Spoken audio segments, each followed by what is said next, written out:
I tried Faceless affiliate marketing, 100% organic for 90 days, promoting one single product, and this is how much I earned. But then, overnight, everything collapsed.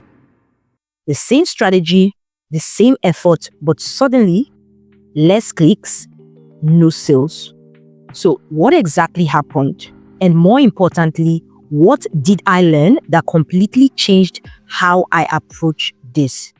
In the next 11 minutes, I will be walking you through the exact product I promoted and why I chose it, my entire organic content strategy, that is what worked and what didn't, and the one thing about organic faceless affiliate marketing that nobody talks about that killed my momentum.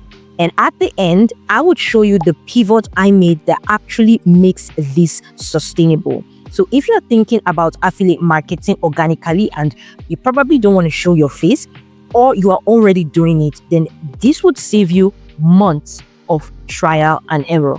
Now, I decided to focus on 3 strict rules. The first rule is that I'm going to promote only one product, and that will be something that I actually use and genuinely recommend. Why? Because I wanted my audience's attention focused and not scattered. The second rule was that it was going to be free traffic only through YouTube SEO. That means keyword research, search intent, and showing up when people are actively looking for solutions. The third rule was that value first. No clickbait, no buy this now kind of videos. I would only show people how to use the product, what it does, and how it can help solve specific problems. Now, the product I chose was a subscription-based AI tool that could help you create unique coloring book designs, and it had different subscription tiers. So it's really niche, not something everyone else is promoting, and it was actually affordable, meaning that the lowest subscription tier was under $10 per month. So the barrier to entry for buyers was very low. Now, here's what my strategy looked like. The first step was the content planning. Now, I didn't just make one video. I created multiple videos, and each video targeting a different pinpoint that my audience possibly had that this AI tool could potentially solve. For example, one of my videos tackled how to create coloring book content faster using the AI tool. Another video showed how to create a full coloring book using the AI tool, of course, by giving it different prompts to generate different coloring images. Another video showed how to create a full coloring book from start to finish using just one single prompt, which is another feature that AI tool had. Each of the videos were tutorial styled. I would show exactly how the product solves the problem. I would walk through the features step by step, then naturally mention the affiliate link in the description. The second step I did was keyword research. Now, this was really critical. I wasn't going for viral. I was going for search intent. I was going for specific viewers. I found keywords with decent monthly searches, low to medium competition, of course, some really good level of search volume, and clear buyer intent, meaning people searching these terms were looking for solution and not just browsing. The third step was consistency. Now, I published 1 to 2 videos per week on that niche consistently. No fancy equipment, no face reveals, just screen recording, voiceover, and 100% clear value. Now, the goal I had wasn't to get millions of views. It was to get the right viewers, people who actually needed this product. So, did it work? Well, the first week, nothing. My videos were getting maybe 100 to 200 views each. The next week, I got my first sale, and that was $3 in commission. I remember checking my affiliate dashboard 5 times to make sure it was real. And by the 3rd to 4th week, sales started coming in more regularly. There were sales here, 2 sales there.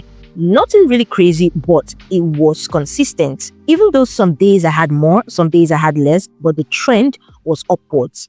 Now, here was what was working. My niched audience were perfect.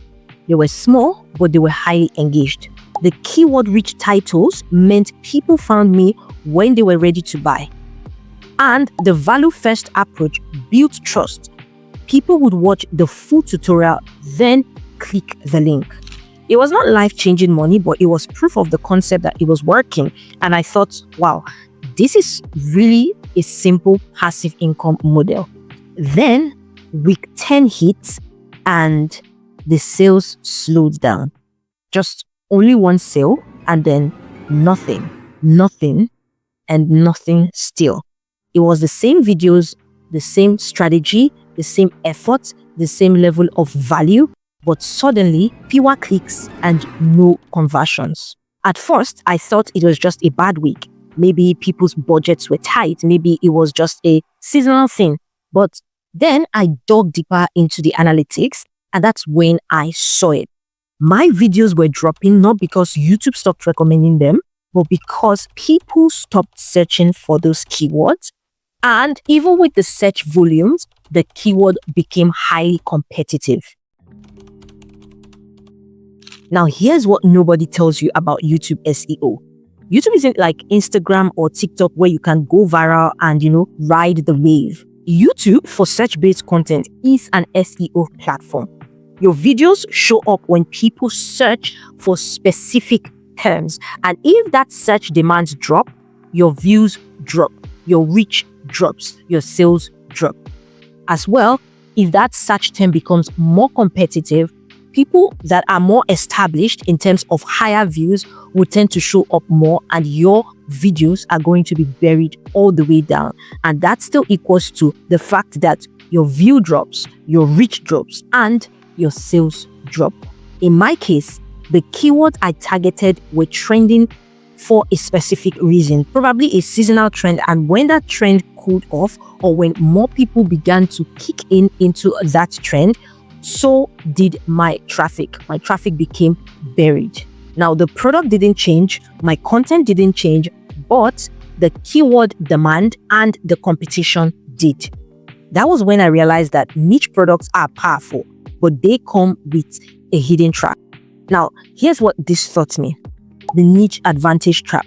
Niche products are amazing, don't get me wrong. They're amazing because there is less competition. Also, there is highly targeted audience and there is better conversion rates. But the trap is you are dependent on keyword stability. So if your niche is tied to trending keywords, you are building on shifting ground. The next lesson I learned was that your video isn't dead. Here's the good news.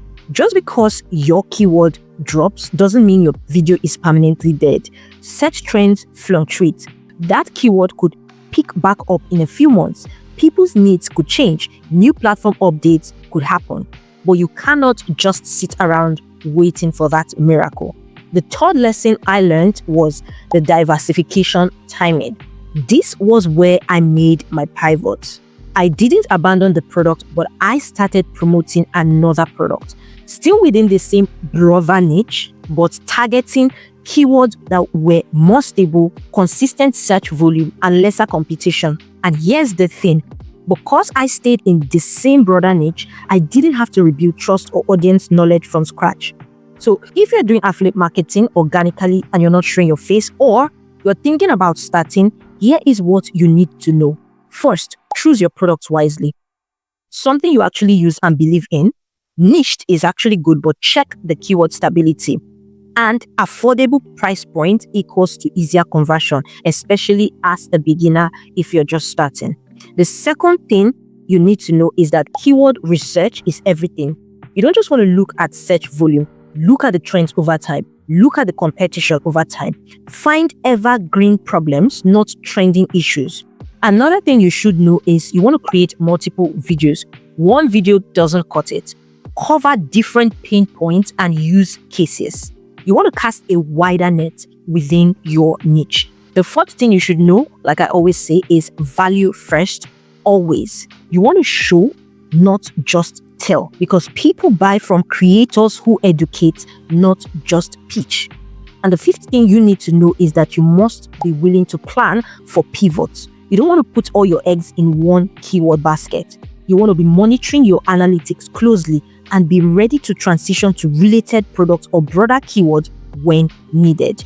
Now, affiliate marketing organically, whether faceless or non-faceless works, but it is not a set and forget kind of thing. It is strategic, adaptive, and requires you to understand how SEO traffic actually behaves. Now, if you want me to break down my exact keyword research process or show you how I find these evergreen topics, then you want to drop a comment in the comment section and let me know. And maybe, just maybe, if I get enough requests on that, I would do a video on it. So if you are a total beginner and you want to know how to leverage YouTube to do affiliate marketing, here is how.